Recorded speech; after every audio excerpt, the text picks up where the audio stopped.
are ready to go at the Normal Public Library. Welcome to everybody. Welcome to Poetry as Normal Presents. This is our guest poet series that's supported by the Normal Public Library Foundation. I'm Kathleen. I work here, and tonight, Poetry as Normal presents Lynne, Jensen, Lampe. She was born in Newfoundland and raised mostly in Louisiana. Years spent in Wisconsin. Themes of conformity, sanity, gender, and faith often find their way into her work.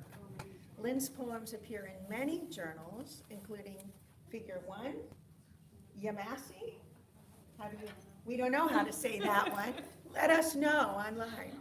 You can type your questions or comments into YouTube if you want to.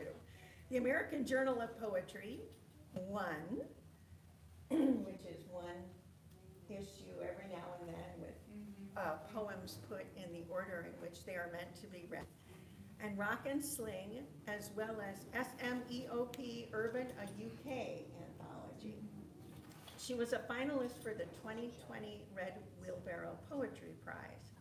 Lynne lives with her husband and 2 dogs in Columbia, Missouri.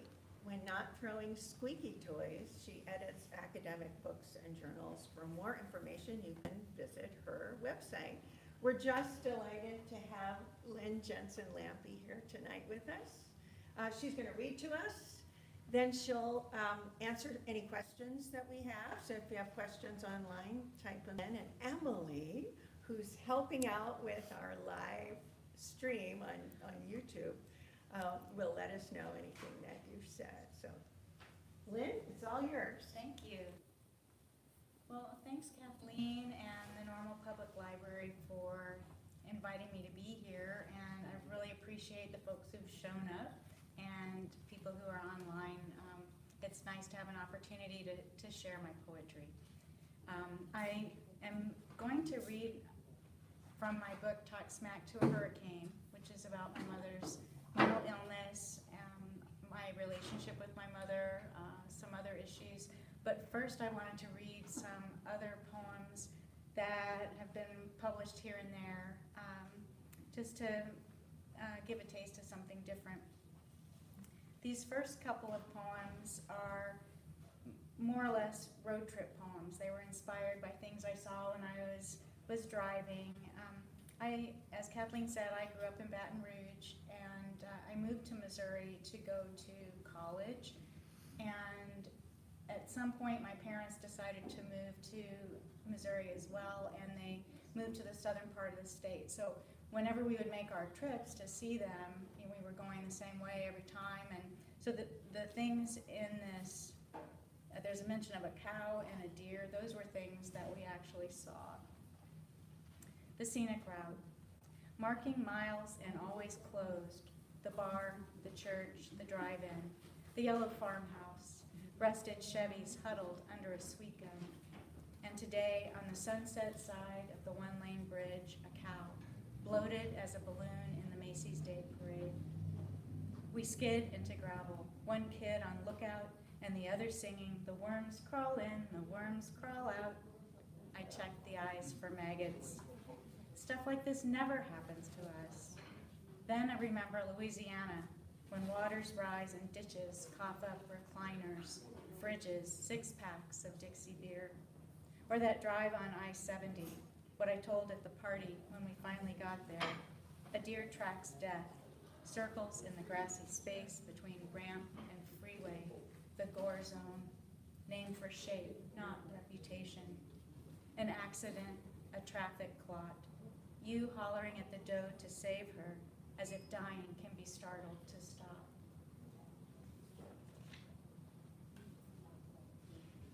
That one was in a journal called Many Nice Donkeys, and this next one was in Thrush Poetry Journal. 3 horses, muzzles pointing south. Exit 32 to next city. Exit 46 to Humansville. Wind farms stretch east and west. Dry cornfields scrape blue sky Pasture fades against the paint, the sorrel, the gray mare. Red Angus graze rural ruins, more sunlight in the barn than out. One summer at Stella's farm, we rode bareback, 6 of us. Enough of a gallop, my thighs slapped themselves purple, but I stayed put. Not like at Camp Marydale, that old horse heading straight for a fat sweet gum, trunk 6 feet across. I leaned to my left, let go of the horn, did a tuck and tumble. At the last minute, the old cuss veered right, slowed and slunk into the corral. It won't take me long to share what I know about horses.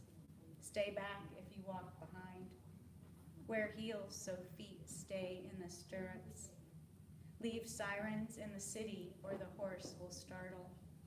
Which is what happened at the WTO protest.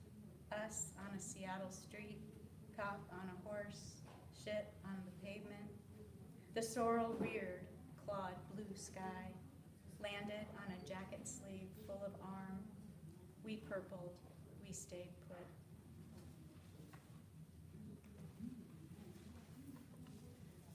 This next poem is one that I wrote for my dad. Seems like most of the poems I write are about my mother, but this one I wrote for him. He worked at a petrochemical plant in Baton Rouge, which is a pretty dangerous job. And one thing to know is that coke is a petroleum residue, and a coker is a processing unit that turns it into a kind of fuel. Order a Coke in Baton Rouge, and when they ask what kind, name what you're thirsty for. Might be 7-Up, Dr. Pepper, Orange Crush, might be Coke. If you want to sound local from the start, ask, y'all got a soft drink? They serve plenty of hard drinks. One family Thanksgiving we mingled, all 18 of us sipping bourbon and water, Coke, something. And that time we got pulled over at midnight, high school girls at the Tasty Freeze, police 3 feet away, hollering through a bullhorn, get out of the car, all because of Seagram's VO and all my excuses flat as a half-drunk Coke. I bought mine at the gas station, flying the SO sign from when they still put lead in gasoline, and Daddy worked at the plant. Double time, triple time, extra shifts meant extra money. By then we all had places to be besides home. We were finally a 2-car family, and a good thing too. He spent hours digging pits and hauling barrels, the labor gang they called it. Black men, white men. Makes me think of gang labor and chain gangs, plantations and prisons. Men with nicknames like Peanut, Slow Joe, and Yankee made tetraethyl lead and slowly poisoned themselves. Could have sucked on paint chips instead. Daddy wore a badge that measured his body for lead. Too high and he'd have to switch to other chemicals and other dangers.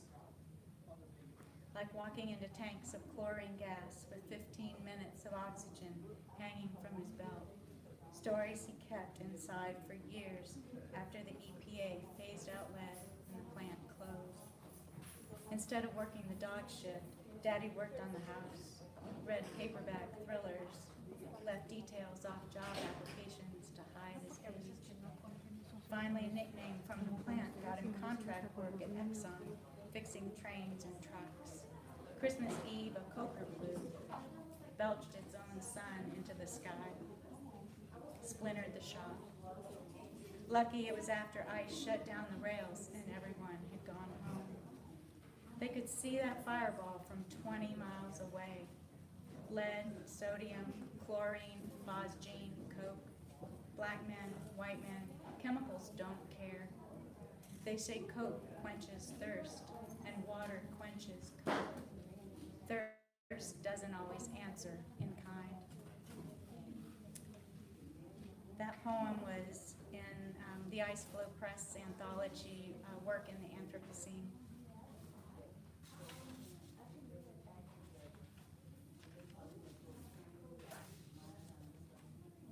This last individual poem I'd like to read is called Child as Noble Metal. A noble metal is a metal generally in the platinum family that resists oxidation. This is an ekphrastic poem, so it was based on a photograph, or inspired by a photograph, more accurately. Child is noble metal. Empty chairs line cracked concrete, watch the sea for miracles. Salt settles on canvas. Waves take sand hostage, but only captors return to this beach so wide whales have room to die. On a long ago vacation, a child sits in a chair far from the rest, pouting, stubborn as iridium. She refuses blue water, squeezes her arms tight against her chest. She sees herself as crucible, not content, kicks air out of her way. So, I gotta take a big breath. So to move from that into poems in the book, one of the things I always preface a reading with, and it's something you would know if you were holding the book in your hands and reading it, is that as difficult as my mother and I had, as difficult as our time was together, we really loved each other a lot. And so I'll be reading some poems out of order, but the way it's organized in the book is to give people a sense of the tenderness that we shared. And I think that's an important thing for people to realize, because a lot of us have difficult relationships with our parents or other loved ones.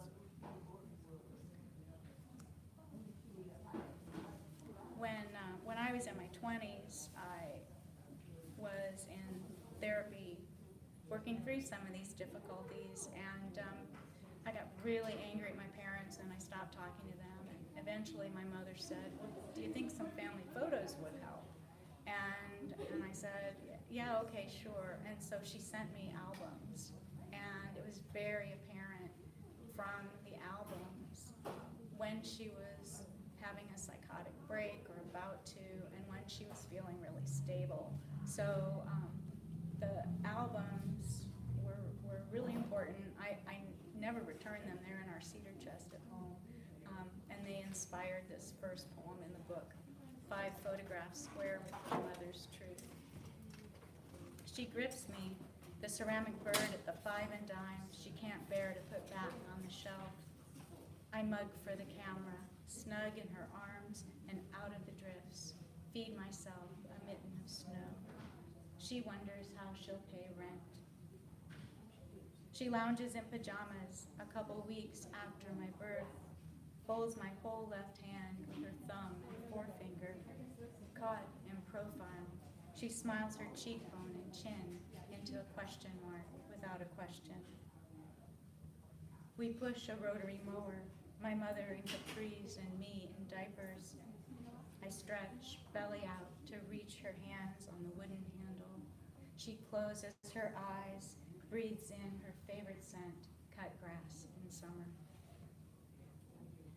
The two of us stand on the tarmac, minutes before she hoists me on her hip and climbs metal stairs to board the plane. She wears pearls, high heels, a black sheath dress. I'm in pleats, patent leather shoes, and all. I sprawl our green vinyl couch, head in her lap. My mother strokes my hair, tucks it behind my ear, her hands African violet velvet and careful as tears. Like always, she calls me doll, hopes I never break the way she does.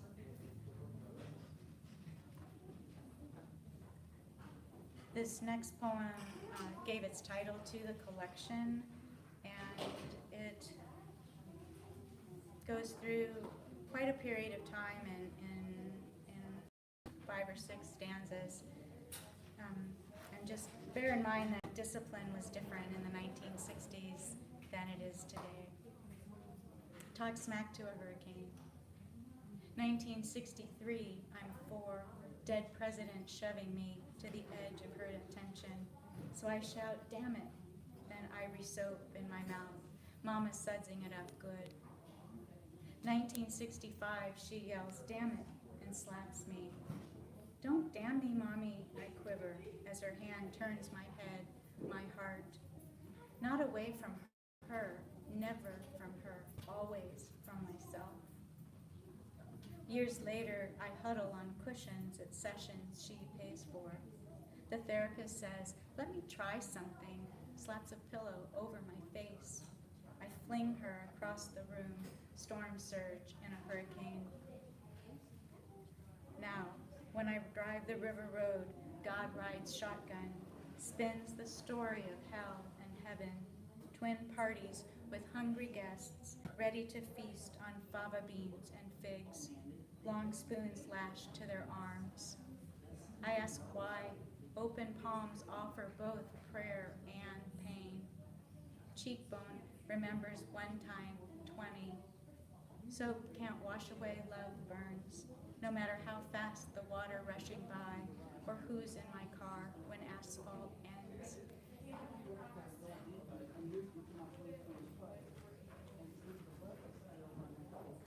We had a lot of old classic cars, not because they were classic cars, but they became so later. We had a Dodge Swinger Dart, we had sort of a, well, this isn't really a classic, we had a Toyota Corolla that was sort of like a tuna can. You could press on the door and it would dent. And we had a Corvair. It was really cool. It was black on the outside with a completely red interior. And, my mom sort of had a jazzy side. And I don't even know how we acquired that car, but we took it to the mall one time, and I must have been, I don't know, 10. And we were walking through the parking lot after shopping, and we couldn't find the car. And Mom looks out, and she sees this Corvair leaving the parking lot, and she starts running after the car, yelling, "Bring back my car, bring back my car." And I, of course, am mortified, right, even though I'm a preteen and not a teen yet. And as she's running, she runs past our car. So, anyway, so I love to watch my mom get ready to go out whenever she did. It wasn't all that often, but it really held some magic for me. The tutorial. Plastic bouffant wig for me, Vidal Sassoon, 5-point cut for her. Mama tunes out Twiggy, wriggles into girdle, half slip and bra. We both watch her face in the mirror as she angles white pearl across her lips, dips a little brush in water, then shadow, purples her lids with Mary Quant. Mama slips into the blue sheet, pats powder on her nose and chin, snaps the compact shut. I dig through my shoebox of Avon samples, inch-long tubes of grease and sunrise, reds, corals, magentas, pink frosts. She spritzes topaz inside each wrist, hers and mine. I want what I can't yet name. I want her glamour. I want her. She pops on white oval shades, grabs the keys to the Corvair, rubs my kiss from her cheek with spit and a thumb.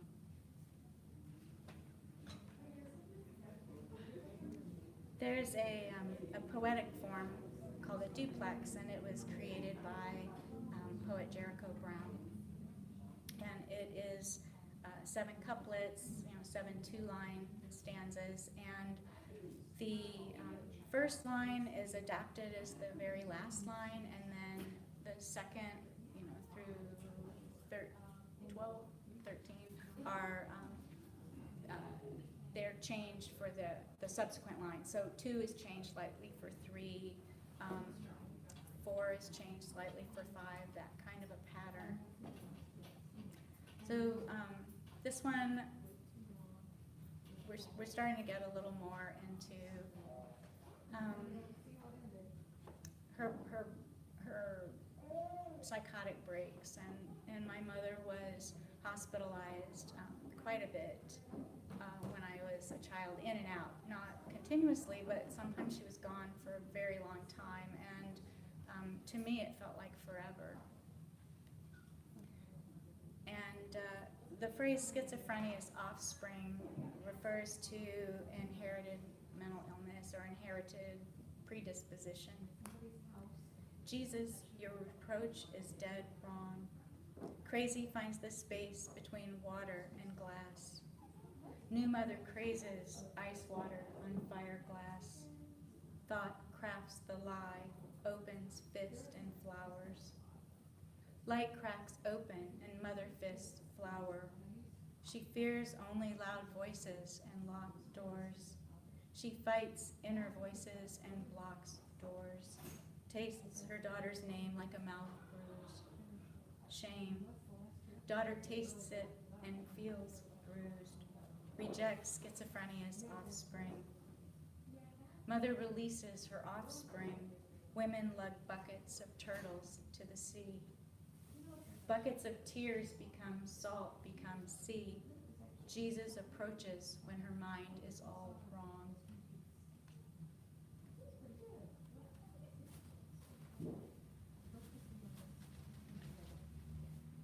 After my mother died, my dad gave me a satin packet with old letters of hers, and one of them was a letter that she wrote to my grandparents the day after I was born. It was an 8-page letter, and the center of the book is 8 erasures based on that letter. So if you don't know, an erasure is just taking one text and then marking through or deleting, fading out some other words, so what you're left with is a new piece of writing.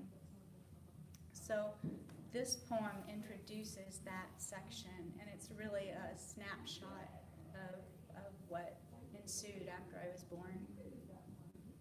Which my mother did say, I was born in 1959, and she said back then they didn't talk about postpartum depression, but when I was in my 40s, she said she really started thinking that that's what she had, but her break led to all sorts of psychiatric treatments, and so, then she was headed off in that direction and kept going. Delivered. You wrote a letter after my birth. I read the letter after your death. 8 pages of onion skin, every sentence fat with oak, smelling of joy and cedar. Not that you wrote it to me, not that you lived its promise.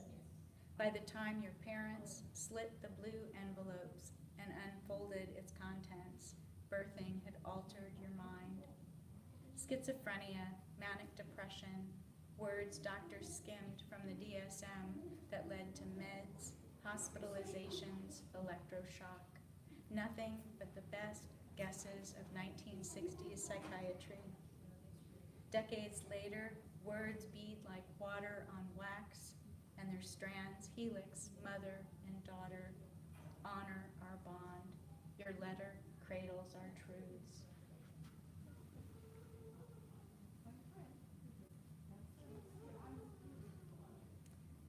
My mother's side of the family is Jewish. My father's side of the family is not, but we all went to temple together. And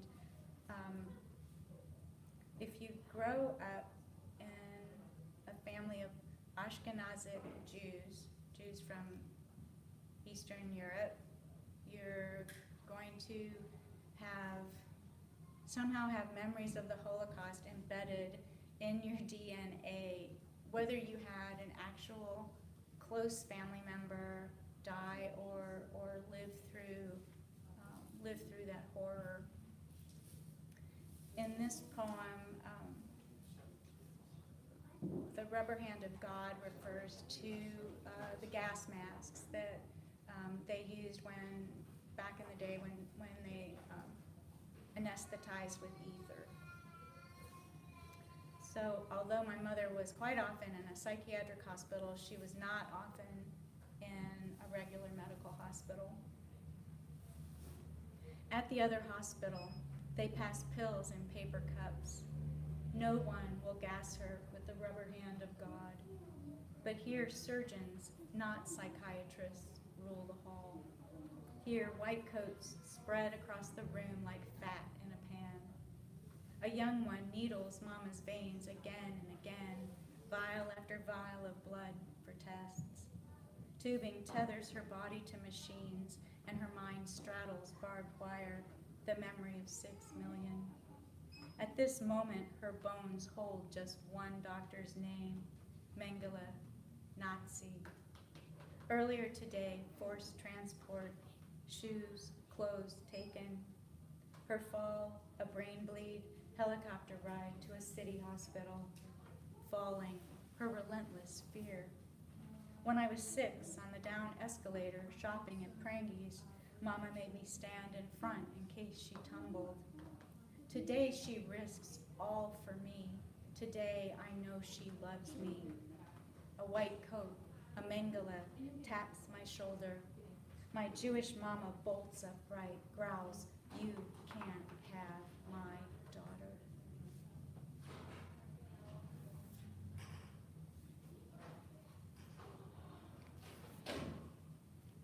So I have 2 more that I'll read. I can't say they're lighter, but maybe they could be considered more hopeful. This one was in Moist Poetry Journal. Whale foam, sea honey. Oh, and I was in a class where they gave us a prompt to what can you do in the belly of a whale, and that led to this poem. Whale foam, sea honey. Clouds bruise the night, defile every map the stars scribble on open palm.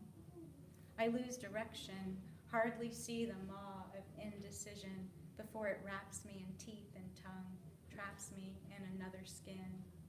I breathe air sour as surrender in this cavern of bone unflensed. If only the moonflowers bloomed in this darkness to light the way to change. Cobble a raft of squid beaks and seaweed and slip into ocean where salt cleanses, sun hardens, wind blows sweet instead of foul. Shed the corset of control, breathe seagull upon the shore.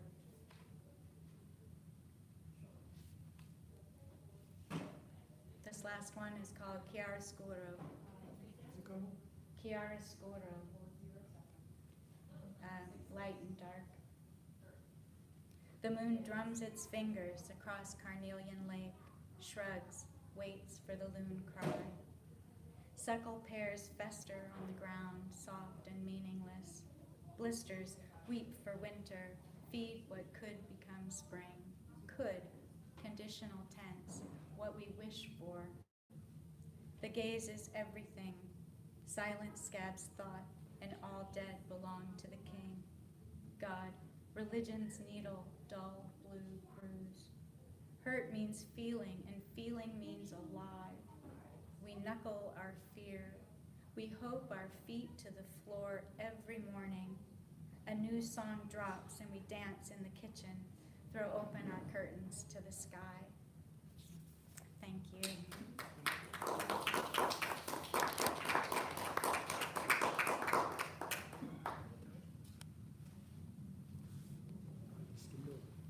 I don't know if anybody has any questions.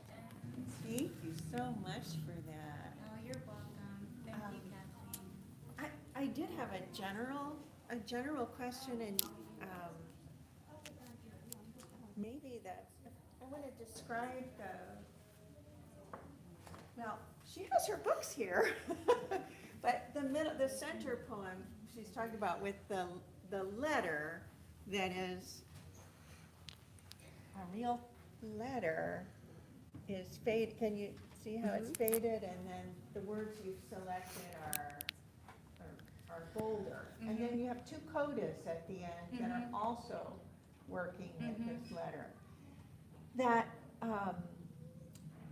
selection process of working with the real and taking what you need or what you want to say or mean to say here, it's very, very visible in this, and I'm hearing it when you're reading too. But it is an interesting, different, other experience to read it and see that, because we're just hearing the selection when you say it out loud. So that is very exciting. So I guess one question is, yeah, what about that? How that there's more than one way to experience poems that are made that way. How do you handle that as a poet? And then the other thing is, how in your process, how much are you relying on the facts of what happened, and how much do you feel like you're mixing in the imagination or the artist's process? So you can handle this in any way that you want to. Well, as far as the erasure, and I don't often read. In fact, I've only read those at a reading once, and that was because I had a PowerPoint presentation, so people could see the whole thing. And I think that the words I've retained that are in the darker type, I think they can stand alone. But I had this letter, and I knew I wanted to do something with it because I was struck by my mother's happiness and enthusiasm, and just really felt the tragedy of what happened to her, because within the month she had a break, and save your work, you will lose it. Please save your work to a flash drive or print now. Thank you. It's in every so reading. yeah. So she, but within the month she was in a hospital, and I didn't see her for a year. So, what happened to create that situation? What happens when we have these hopes and desires, and we're all enthused, and then something happens to change reality? And so I eventually hit on taking this letter, and they're not in the pages are not in sequence in the book, but I somehow I was able to break the situation down, and I was thinking about things my dad had told me about his relationship with my mother's parents, and sort of how he felt in the family, and how she felt about him. And I just really tried to kind of suss out what I thought was the truth. But I do, my dad is still alive, and I was really concerned that nothing in this book hurt his feelings. And so I just really told him, this is my perception of what happened. And the whole thing, I mean, my parents were married until she died in 2011, and he had difficulty. He can't really talk to me about that period of time, so I don't have a source of information. So I did things like research one of the main hospitals she was at to see what conditions were like. Was I remembering correctly? And it turns out, unfortunately, for all the people who have been patients there, that I was.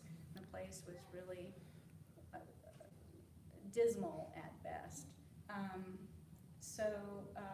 And I was in a class working on this, and the other people in my workshop, I had started by simply removing the words from the page, but they thought that the words would be an important context, so we put them in and grayed them out. And then the publisher had the idea of adding the coda at the end to sort of be a wrap up. What was the other question? I think you're handling all of it. Okay, Yeah. okay. Yeah, so as far as truth, when I write, I start looking for the emotional truth of a poem, and that might feel like an energy, or sometimes you might make up little details, like the poem about the bloated cow. Yes, we really saw a bloated cow on the side of the road that was as big as a balloon. Yes, we were driving to a party, and here was this deer trying to get on. But did we have kids in the car? No. I filled that in. Does Louisiana have refrigerators in ditches? Yes, so it's a combination of things, yeah.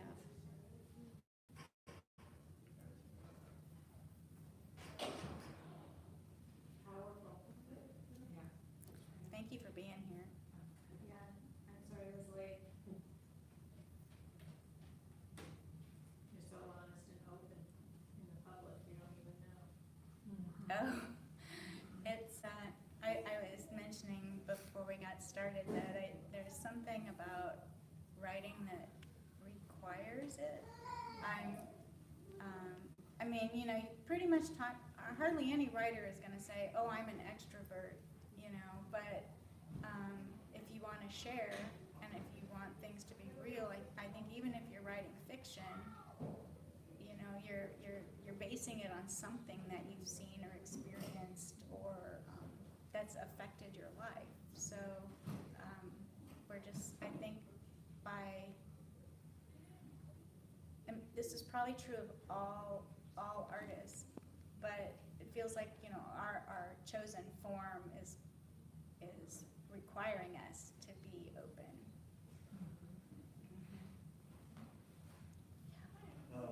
I'd love to hear you talk about, you mentioned that you wrote the book thinking about your dad, like trying not to say anything that would upset him or whatever. I'm curious, did he read the book, right? First of all, and then second of all, I was interested too, because I read a lot about my dad, and my mom's response to that was basically, why don't you write about me more, right? Which I thought was funny. And so I read a lot of poems about my dad, and I was curious, as a second question, what drew you to your mom as like the topic, right, that you wanted to really explore? I know you read that early poem about your dad, which was really beautiful too. But I was curious, like, is there something there that draws you to your mom? Yeah. And then the first question again was, did your dad read it, and how did you read it?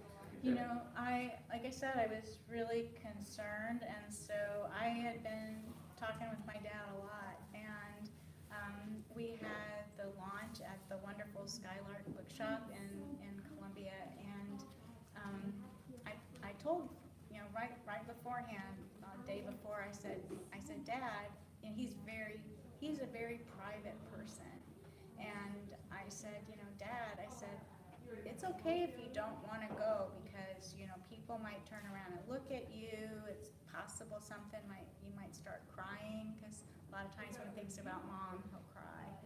And he was like, well, and then finally he says, wait, is it a party just for you? And I said, yep. And he's like, well, I'm going to be there, And so Dad was there and sitting in the front row, and when I got done reading, he just kind of looked at me and went, nodded and said I did good. And honestly, I'm not sure how many of the poems he read on his own, but he lives in a retirement community, and another person who lives there came up and said, oh, your dad loaned me your book, and I read it, so he's talking about it. As far as what drew me to write these poems about my mother, I think part of it is the I spent a lot of time being really worried that I was going to have a similar illness, and so a lot of my working through was to just be secure in whoever I am, but that of course I grew up with both parents, so they both affect me, but it was a much more complicated situation with my mother, and a lot more sort of memory holes. A lot of things I don't know about my dad because he worked a lot at the plant, and if he could get overtime, he was there, and somebody in the hospital is expensive. So he worked really hard for the family, but yeah, I just had a lot more to unravel where my mother's concerned, and in writing the book, I learned to appreciate her more, sort of all of her that I knew about. Her creative side. She was a really good writer herself. She did a lot of travel and was fairly adventurous. And then this illness just really illness and the treatment really robbed her. To get a comment on our live stream. It's from Barbara, who said that when you talked about your dad in your book launch conversation, I cried.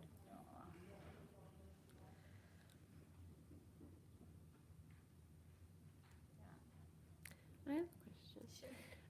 Because you are writing about such personal experiences, do you ever get like a writer's block of like, I don't know how to express this feeling, this moment, this, embodied, feeling, and how do I get that out, and I don't know how to do that. How do you work past those kinds of moments? Now what I would do is leave it and come back, because it is a real tender situation. These poems, I started writing them probably in 2015, 2016. I had taken a very long break from poetry, and I think I wanted to write about this when I was in my 20s, and I was writing poetry then, but it was just too much, and so I just really did have to leave it. I think now that Please do your copying now. Thank you. I think now I have a better sense of myself as a poet and a writer, so I would just leave it and go to some other subject. And really the question now is, now that I've written this book, what's the new thing I can be obsessed about enough to write enough more, to write more poems, and maybe have a book again. Yeah. So.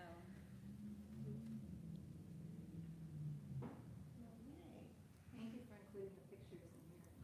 Yeah. There's a lot of love in those pictures. Yeah, the pictures are wonderful, and that also was the publisher's idea to do that. And there's no captions because really they're functioning as their own poem. Yeah. Yeah. So thank you so much for being here. Oh, and I have books, but I also have some recipe cards that have family recipes on the front, and on the back are excerpts of poems from the book, and there's some haiku cards from the Missouri Haiku Project, and yeah. Terrific. Mhm. Is that these? Mhm. Are they different? So anyway, you can come help yourself is what I'm saying. Wonderful. Thank you so much. Thank you. Just a lovely reading. Thank you for being here. We have Lynne's book here at the library, still on our new shelf, with the photographs in it, and it's an autographed copy, but I bet she would autograph a copy for you today. So thanks so much for being here for Poetry is Normal Presents, and we'll see you next time. Oh, can I put in a Yeah, bid? I don't know how yeah. many people are online and who maybe don't have the book but would like to order it. You could go to iceflowpress.net and it's available in the press bookstore. Yay. Thank you. Yeah,